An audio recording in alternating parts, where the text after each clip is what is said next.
I just bought the banana from Matt's Off-Road Towing. What's happening, Panda Nation? Peter Von Panda here. Hey, there is a channel called Matt's Off-Road, and I think it's kind of a spin-off off of Wagoneer Towing. Obviously, you can see it says that on there and on the side of the little Jeep right here. And it's a YouTube channel that I really love.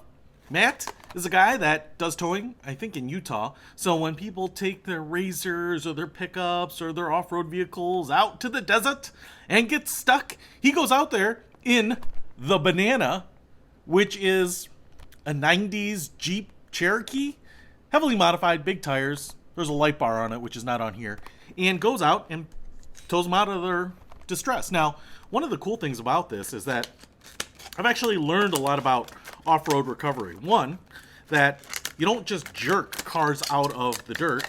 The work is actually done by like an elastic bungee cord almost. So he uses them by yankum ropes. Didn't know that. I just thought you hook on a tow strap and you gently pull on the vehicle to get them out, but that's not what you do. Now, I just cut this open here. As you can see, it says limited edition, one of 5,040. I'm not sure why 5,040 in particular, but I'm not too worried about this being a collectible. I want to show it to you. And the thing about it is his Jeep Cherokee has been really a key piece of his recovery, and it kind of makes me nostalgic for the Jeep Cherokees.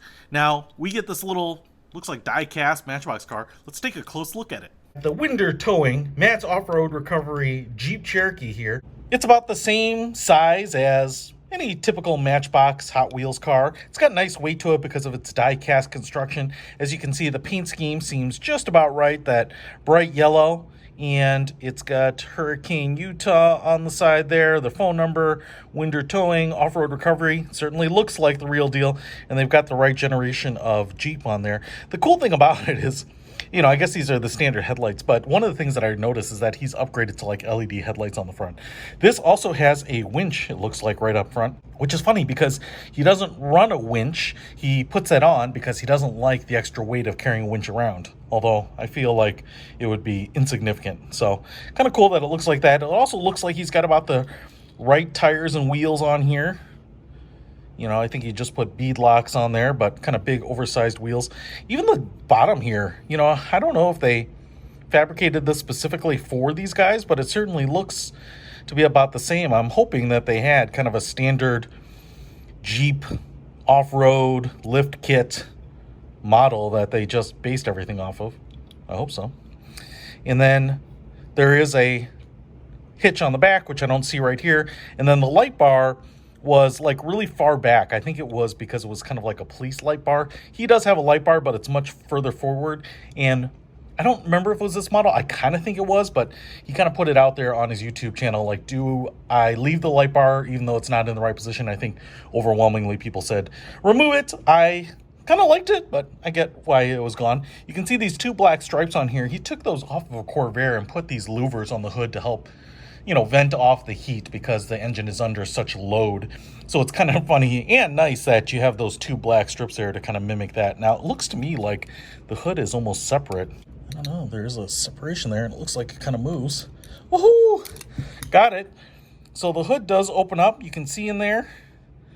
It's a little hard because the engine block is basically black plastic, but it's kind of cool.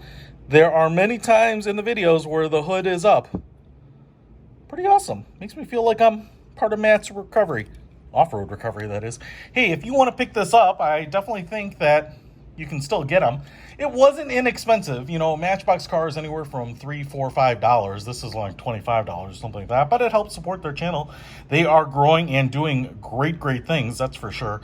And for being like a year old, I think they have like 300,000 or 400,000 subscribers. So he's just crushing it. But every little episode they upload is kind of like its own little TV show. So pretty cool. Hopefully these guys continue to do well. If I'm ever in Utah, maybe I'll get stuck to have them tow me out. But pretty cool. I'll put a link to this in the description below. Peter Von Panda, out.